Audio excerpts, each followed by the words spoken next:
poems of heroism and war, and these are what is very often called the heroic poetry of the ancient Tamils. Their origins are in bardic poetry in the form in which we have them.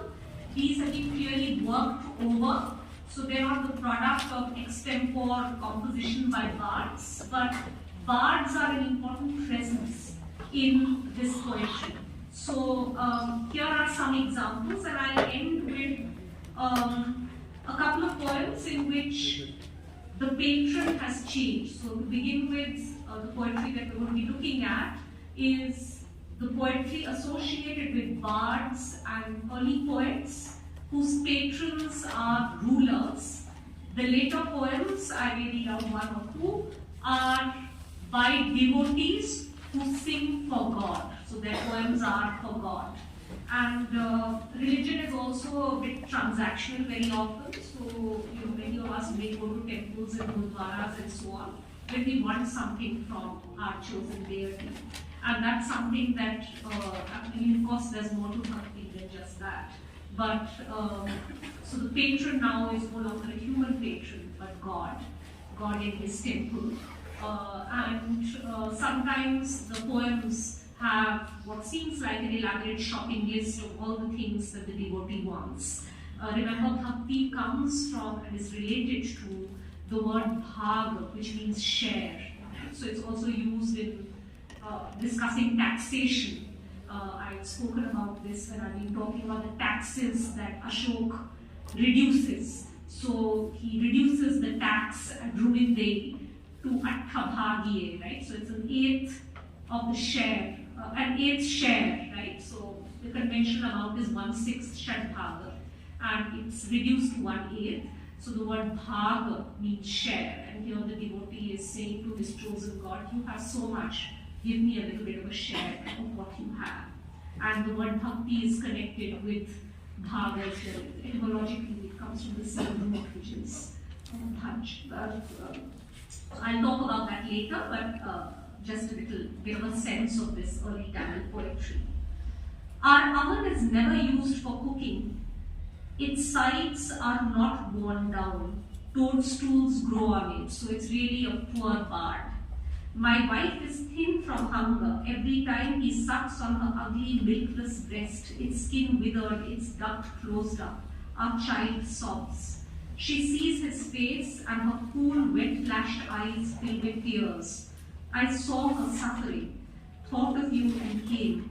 Kumanan of good battle. So this is actually a ruler who's fallen on bad times, but the bard has nobody else. So he's going to this warrior, this hero. Now that you know my state, I will not relent until you give, even if I must force you.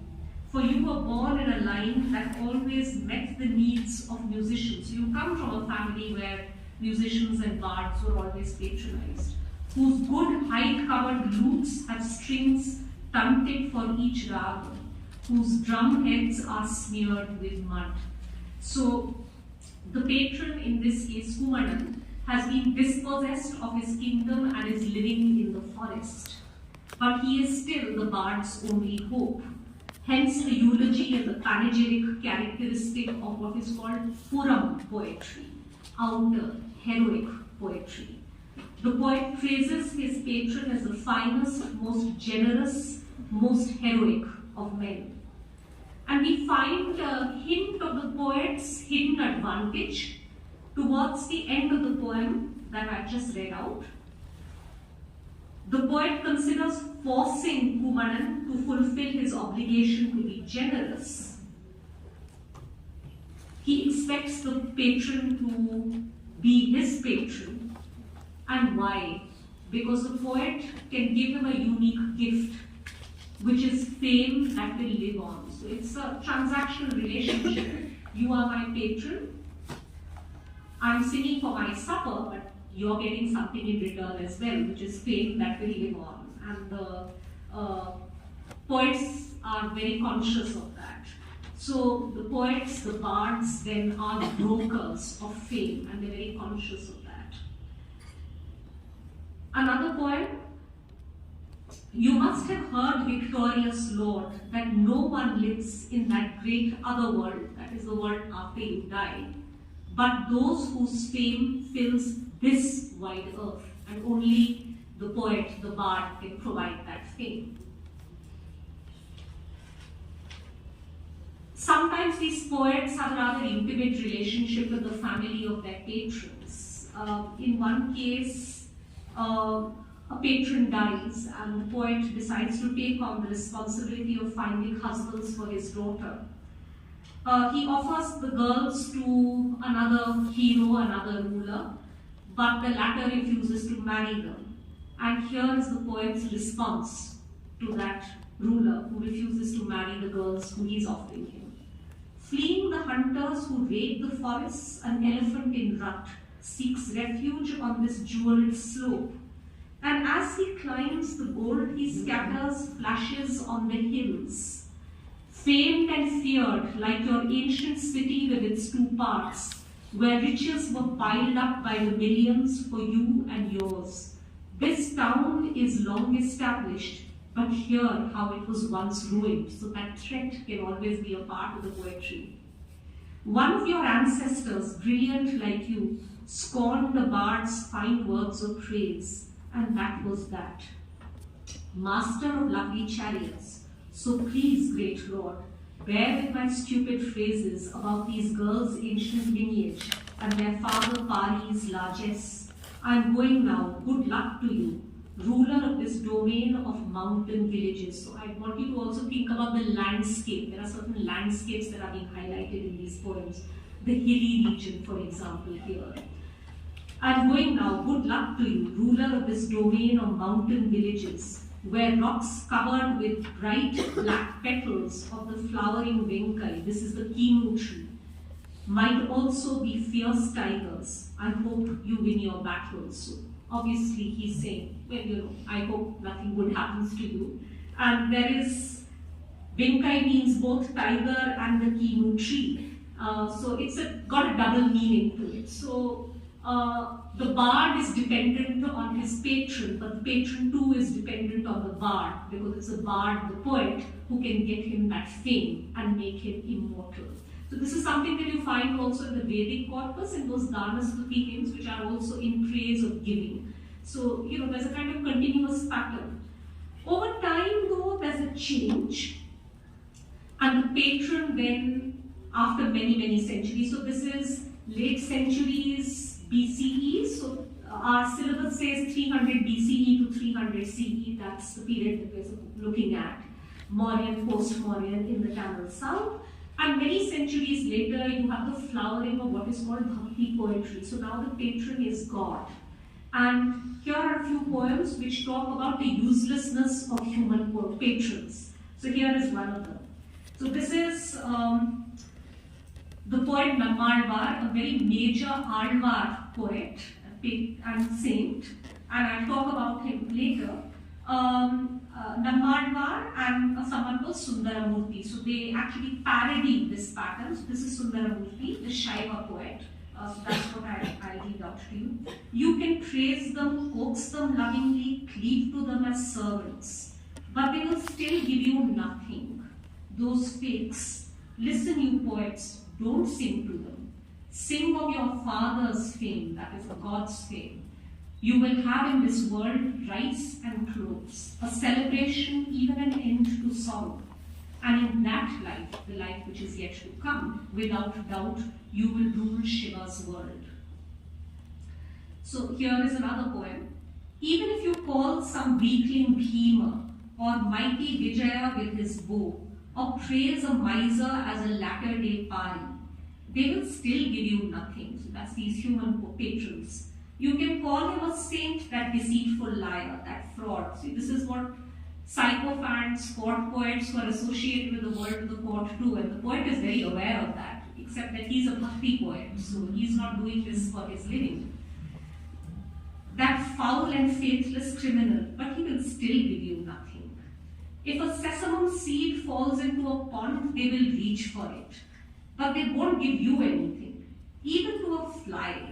Even if you praise such people as great patrons and protectors, they will still give you nothing. So basically, the human patron is useless. What we need to do, the poet is saying, is to praise God. And God, like the Sangam patron, can be manipulated by emotional means. Right? So here is a poem for Shiva. You feed me bitter margosa mixed with sweet sugar cane. I ask you for my subsistence, but you go away to another temple town. Did you think you could scare me off with your charlatan's show of snakes and tangled locks? So this is very visual imagery. You know immediately this is Shiva. I've been around too long for that. Fire-hued lord who entered Tiruvarur, give me in your mercy the silken clothes I need. You who live in Nakkai Karonam by the sea. Let hardship cease. When will you give us that bar of gold? Please order for me from your treasury sweet perfumes, clothes and ornaments. There is, after all, that example of old. You offer no response. You just sit there impassive. You promised me life when you enslaved me. So they are servants or slaves of God, right? So just as earlier bards were servants of their human patron. You promised me life when you enslaved me, your servant as of old. You have plenty of riches, you have never been poor.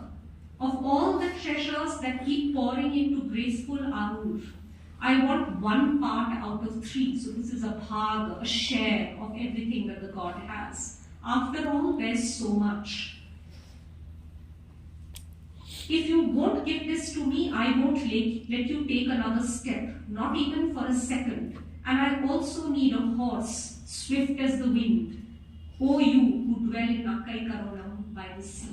So there's also that emotional blackmail, and of course if you don't give me what I want, he says, well, there are other gods that I can turn to as well. So this is the final verse that I want to read out. Not just once am I yours, but in all 7 kinds of birth. I am your servant and your servant's servant. I belong to you by right. Even my heart melts in love, yet you won't show me your feet decked with flowers. If our Lord, who has mercy on those blessed with precious fame, talks big and then acts slow, that is, you don't give me your darshan, can't we find some other God? So this is very much part of bhakti poetry, you know, that manipulation, that emotional blackmail, that intimacy with your chosen God. But finally, the devotee is always abject. God is always up there, superior, all-powerful. But there is a much more different very different relationship from, say, Krishna of the Gita, right? So that's very often seen as the beginnings of bhakti. But Krishna talks and Arjuna listens, right? So although they are friends and related, Krishna is doing the talking, right? And Arjuna is listening and taking in what Krishna is saying. But here the poets are doing a lot of the talking and they are making demands. So this is a big shift in bhakti religiosity. Not that you don't have an emotional relationship, but this is a much more obviously emotional relationship between friends, between lover and beloved. So much of Krishna bhakti is about that. And the relationship between a parent and a child. So God is also supposed to look after their devotee. So I'll talk about this more and more and how animal imagery comes into it and so on if there's time. So this is one of those things that I learned as a child from my father. So there are 2 ways to approach God. There is the monkey way and the cat way. Are you familiar with this idea? Okay, so the baby monkey will cling to his parent, whereas the cat mother will just pick up the child. So, you know, these are 2 approaches to God. In one, you're working towards union with God. That's the monkey way. In the other, God will just show you His grace, right? That's the cat way. So I'll talk about that if there's time. This is a very important concept in bhakti, but we'll come to that when we come to it. That's for the early medieval period. So I just wanted to introduce you to some of the Tamil poetry that we're going to be talking about. So this is what is called, so what I read out to you is Puram poetry. This is heroic poetry, poetry of love, poetry of war. What I've written down below, which is Akam or Aham, pronounced as A-H-A-M but written as A-K-A-M, is love poetry. So if you read a good translation that's in your college library of both, its translation is called Poems of Love and War. So Puram poetry is heroic poetry, the poetry of war, and that's what I read out to you just now. All of this together forms what is called Sangam literature. Puram and Aham poetry form part of Sangam literature. And the Tamil tradition tells us of 3 Sangams or 3 gatherings. The first is said to have lasted 4,400 years. The second went on for about 3,700 years. It's an improbable time frame for literary gatherings at which poems were being produced. And the third Sangam lasted for 1850 years. To this third gathering is attributed the composition of something that is translated as the 8 anthologies. The Tamil super anthology is known as the Ettutokkai, E-T-T-U-T-O-K-A-I, Ettutokkai, the 8 anthologies. Etta means 8, even with my dismal Tamil I know that. So the 8 anthologies, and these form a very important part of early Tamil literature. After each gathering, the tradition tells us that the city where it was held, and 2 of these gatherings were held in Madurai, the city was submerged by the sea. So that's the end of that gathering, right? So the tide taking over the spots where people had gathered is the end of that gathering. Despite the improbable time frame and the details which don't seem to be entirely factual, it's been argued that the third Sangam at least possessed a historical kernel. Some of the rulers and poets associated with it are historical figures. Hence, there is a tendency to refer to Sangam literature, S-A-N-G-A-M, and to this period as the Sangam age. But this argument is no longer accepted by most scholars, even though for some mysterious reason the Delhi University syllabus for the BA program this year and last year has gone back to Sangam age, even though this work that I'm drawing your attention to was being done in the 1960s, which is like decades and decades ago. But anyway, so this argument is mostly no longer accepted by scholars, and George Hart, whose name I've written down, points out that none of the poems that survive makes any reference to the legend of the Sangams. This is strange because had such a gathering happened, it would have been an event of great importance. What is more, the poems do not seem to have been composed at one large gathering, but over a period of time. So it's not as though people gathered in one large gathering and there was this outpouring of poetry. These poems took shape over a long period of time. So in short then, it's problematic to label either the texts or the historical period to which they refer in terms of such gatherings. Therefore, the term Sangam period and Sangam literature is problematic. So it's best to refer to this literature not as Sangam literature, but as early Tamil literature or early classical Tamil literature.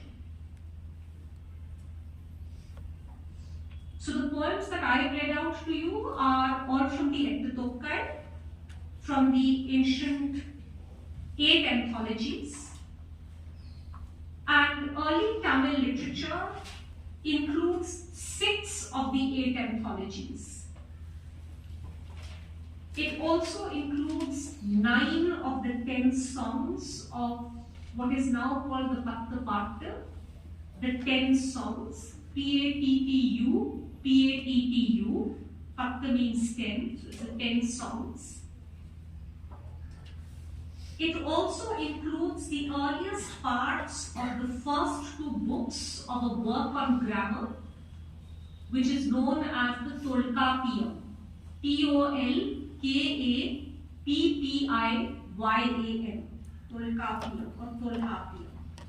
So 6 of the 8 anthologies, 9 of the 10 songs, and the earliest parts of this text, which translates as old composition and is basically a work on grammar, are included in early Tamil literature, and we'll be using these to look at this period in the Tamil South from about 300 BCE to 300 CE. The dating of the poems is a matter of dispute, especially since archaeological evidence seems to be pushing us towards somewhat earlier dates, and all of this is linked with when does literacy begin. But I can't say this often enough, I know I say it in every class. History writing is always political, right?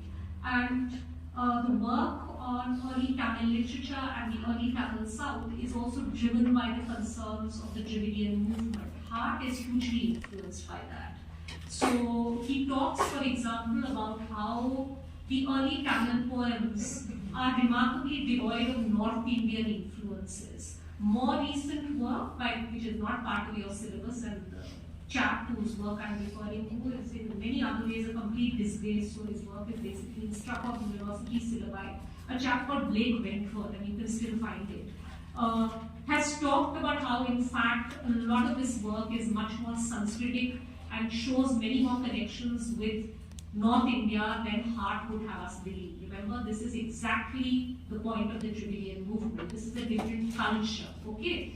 And of course, as with generally Indian history, we got there before you did. So we had literacy long before you did in North India. In North India, the earliest corpus of epigraphic evidence goes back to Ashok's time. So of course, there is a need to find material that goes back to the 6th century BC at these sites which are recently have been recently excavated, like Kiladi, which I mentioned in the last class, right? So there's a politics in this, and it's not just the kind of politics that we seem to be seeing all the time around us, that everything great and wonderful goes back to ancient India. We had Pushpak Viman, and we had this and that, plastic surgery, internet, etc., etc. It's also the politics of different parts of the country, right, which is driven by its own distinctive politics. So when you do the reading, this is obviously not for the exam, keep that in mind. And you need to look at Hart's work in that context. It doesn't come into any exam answer. The questions are very direct and straightforward. Discuss society, economy, polity in Tamilakam circa 300 BCE to 300 CE. Discuss the concept of Tinai in early Tamil literature and archaeology. So questions are very simple and straightforward, but remember that the answers that are being provided are coming out of a certain way of reading the textual and archaeological evidence. Okay, so the dating of these poems is a matter of dispute, but the syllabus goes along with dating the composition to circa 300 BCE to 300 CE, and this dating is on the basis of the style of the poems and the historical references. This is the beginning of the early historic period in South India. So early historic in North India begins in the age of the Buddha. In the South, according to our syllabus, it begins a couple of centuries later, around 300 BCE. The compilation of the poems into anthologies and super anthologies, and the Ettatoka and the Kaptapata are those super anthologies, came much later, beginning in the 7th, 8th centuries and continuing for another 4 or 5 centuries.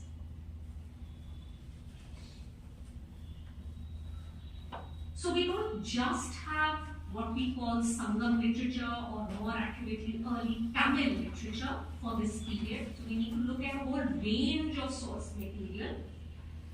We find that there are a number of transitions that are occurring at the time when the poems were being composed.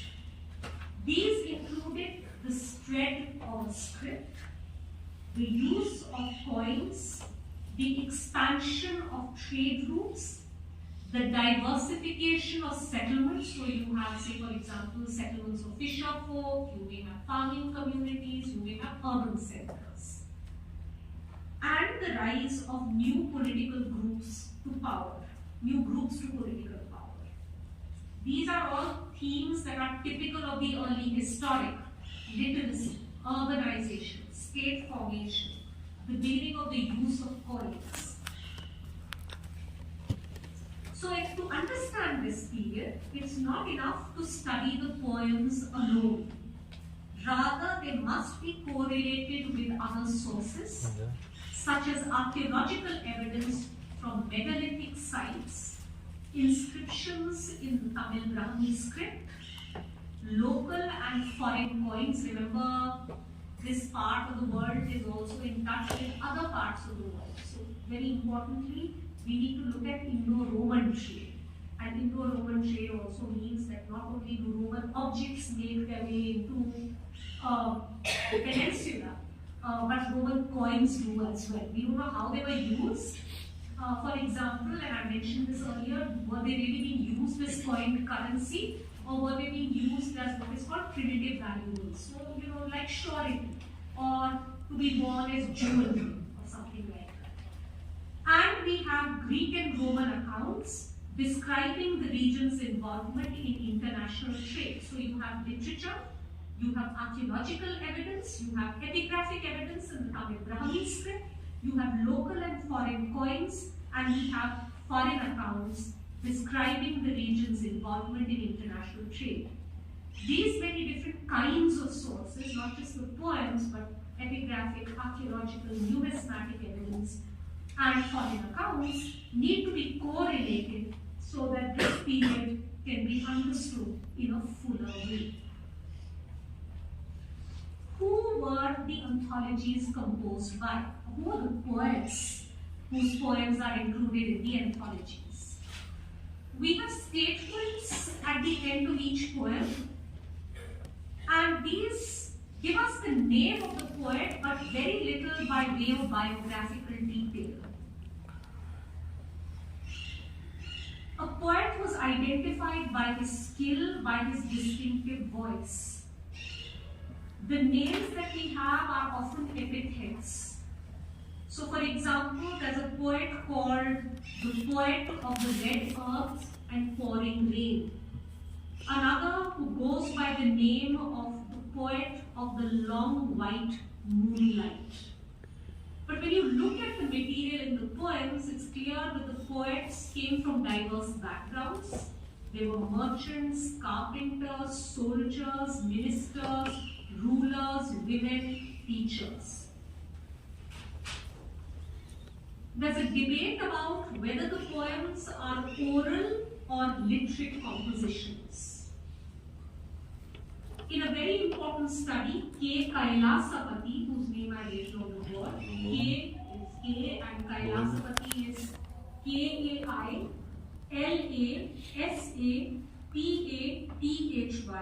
K. Kailasapati, argued that the early Tamil poems were oral compositions. So they began as oral compositions, and they were marked by themes and formulae common to oral poetry across the world. So he says these are oral compositions. I may have mentioned this in another context, maybe of the Ramayana and the Mahabharata. So you know that something at least begins as an oral composition when it has characteristics that are typical of oral compositions. So when you have oral compositions, the bard, the poet, the storyteller is trying to tell the story fluently without halting to find words. These are often in a certain meter. So the poet tends to use stock themes and stock expressions so that he's never really waiting for inspiration to strike him, but is able to fill out lines smoothly. So you may find, for example, expressions like elephant well trained in war, or husky voiced drum, or the chieftain of the lofty hill. These are obviously all in translation. As expressions that are used to fill out lines, and they're used repeatedly. So they're called formulae, stock themes, stock figures. These are typical of oral poetry across the world. In fact, the poems refer to a range of bards, so oral poets. And the terms that are used are Tutiyan and Padan. P-U-T-I-Y-A-N, and Panan, P-A-N-A-N. And these were bards who wandered across the Tamil land seeking the patronage of chieftains and rulers. So Kailasapati makes the argument that these are oral bardic compositions. But not everybody goes along with this argument. So George Hart, whose name I've also written on the board, Hart is H-A-R-T, argues that the structures of the poem and the poems themselves as we have them suggest that they were far too complex to be extemporized. Nobody was cooking them up on the spot. They're just too complex. Rather, they were written down by Pulavans, P-U-L-A-V-A-N, poets who belonged to literate privileged groups. So these are not oral compositions as we have them. They are in fact products of poets who belong to literate privileged groups. Their authors, however, did draw on models and themes that preceded them, that is, the oral compositions of the wandering bards.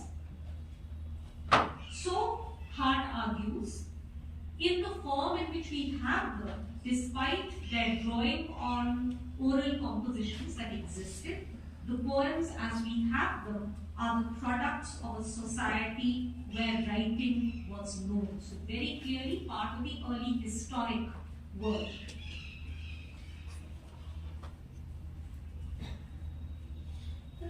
The early Tamil poems are marked by a number of literary conventions, literary devices.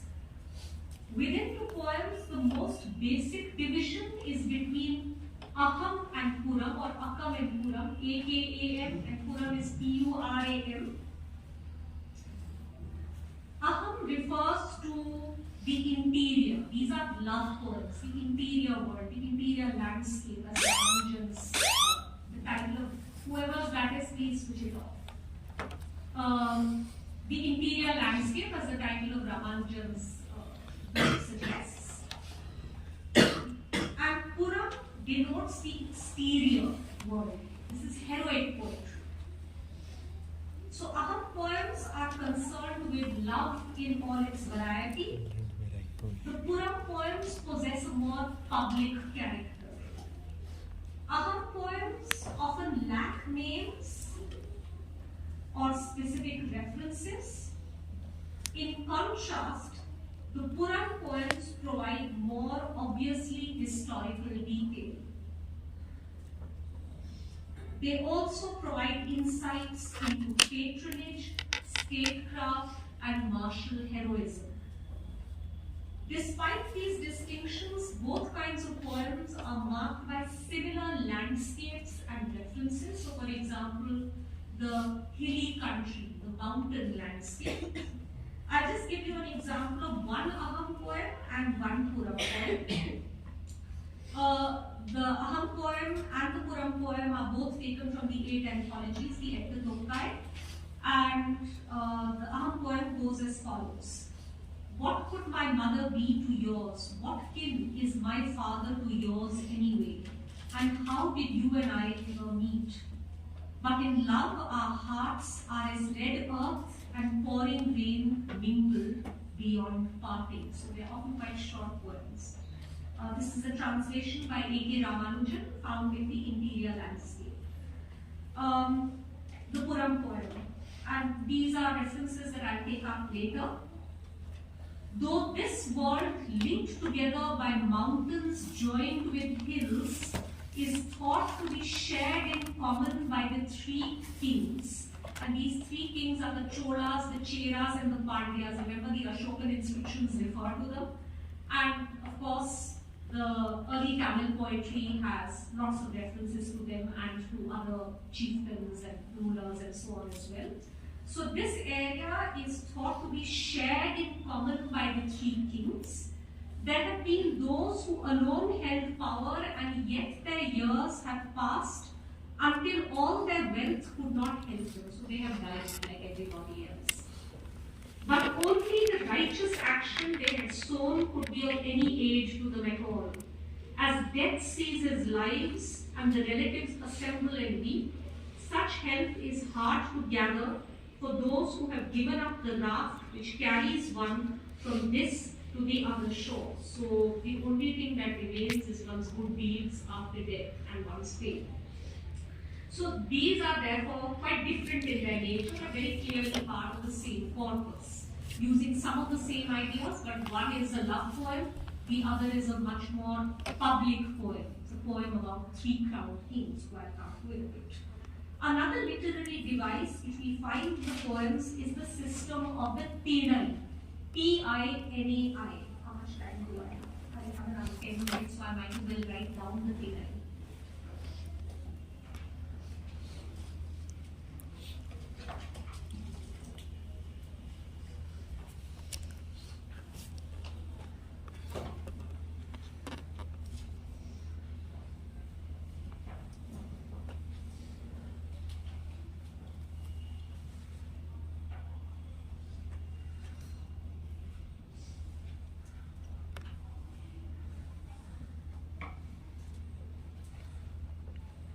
These are the five main Tinai. They are referred to as the Ain Tinai. Ain is fine, Tinai is landscape. And the five are Kurinji, K-U-R-I-N-J-I, Palai, P-A-L-A-I, Marutam, M-A-R-U-T-A-M, Neytal, N-E-Y-T-A-L, and Mullai, M-U-L-L-A-I. So one literary device is the division into Aham and Puram, or Akam and Puram, love poems and heroic poems, or poems of love and war. The other literary device is the system of Tinai. Tinai is understood as a place, a region, a landscape. So the Tinai are the settings of the poems. They also suggest a way of classifying landscapes and a way of classifying behavior. Each Tinai is used by the poets to describe a particular action or a particular kind of love. So let me just give you the list. Kurinji, K-U-R-I-N-J-I. This denotes the mountain landscape, the mountain region. Each of these is also associated with a particular plant or a flower, and the Kurinji landscape is associated with the Kurinji flower. There are many varieties of Kurinji, but there's one particular blue variety which only flowers once every 12 years. So I will read out a poem about that in just a little bit, but let me just finish what I want to say. So this is the mountain landscape. And it's associated with the sudden meeting of lovers, their falling in love, and lovers' union. So the hilly region is associated with the meeting of lovers, their falling in love, and lovers' union. Palai, P-A-L-A-I, is the wasteland, the arid desert. And if you know your Hindi films, you will know that this would be, of course, associated with separation. Hamesha rape or desert dikhate if the lovers are separated. So it's associated with separation and hardship. The third is Marutam, M-A-R-U-T-A-M. This is the riverine country, and a lot of the early work on Tamil literature focused on this because this is where the Cheras, Cholas and Pandyas appeared in the river valleys, say for example the Kaveri. So these are the river valleys, the riverine country. And the type of love that's associated with this is the lover's infidelity and the beloved's resentment. The fourth is Neytal, N-E-Y-T-A-L, and this is associated with the seashore. So again, if you know your Hindi cinema and poetry, the lover leaves in search of wealth and fame, and this is associated with anxious waiting. Saat samandar paar chala gaya and I'm just waiting for my love. The final one is Mullai, M-U-L-L-A-I. This is the pastoral landscape, and it's associated with patient waiting and the hero's return. So historians have used the Terai to understand how people saw the landscapes that they lived in and how they utilized the landscapes that they lived in. They often seek to correlate different landscapes with economic activity and occupations. Therefore, the Kurinji is associated with hunting gathering. This is the mountain landscape and it's associated with hunting gathering. I'm drawing on the work of Rajan Gurukar, which is in your reading list. The Mullai, the pastoral landscape, is associated with stock rearing and shifting cultivation. The Palai, that is the wasteland, is associated with plundering and cattle lifting. The Marutam, which is riverine country, is associated with plough cultivation. And the Neatal, which is the seashore, is associated with fishing and the sale of salt and also trade. The diversity of landscape is seen in literature.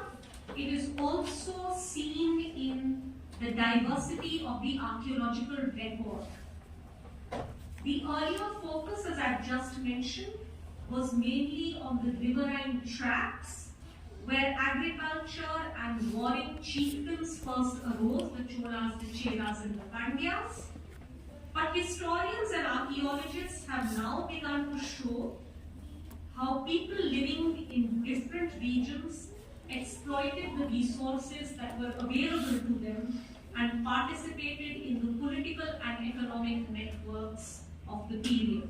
So these are not just associated with certain kinds of love, but are also associated with certain kinds of economic activities, and obviously related to that are the political networks of the period. So I'll end today's class with an Aham poem, again from the 8 anthologies, the Epitophi.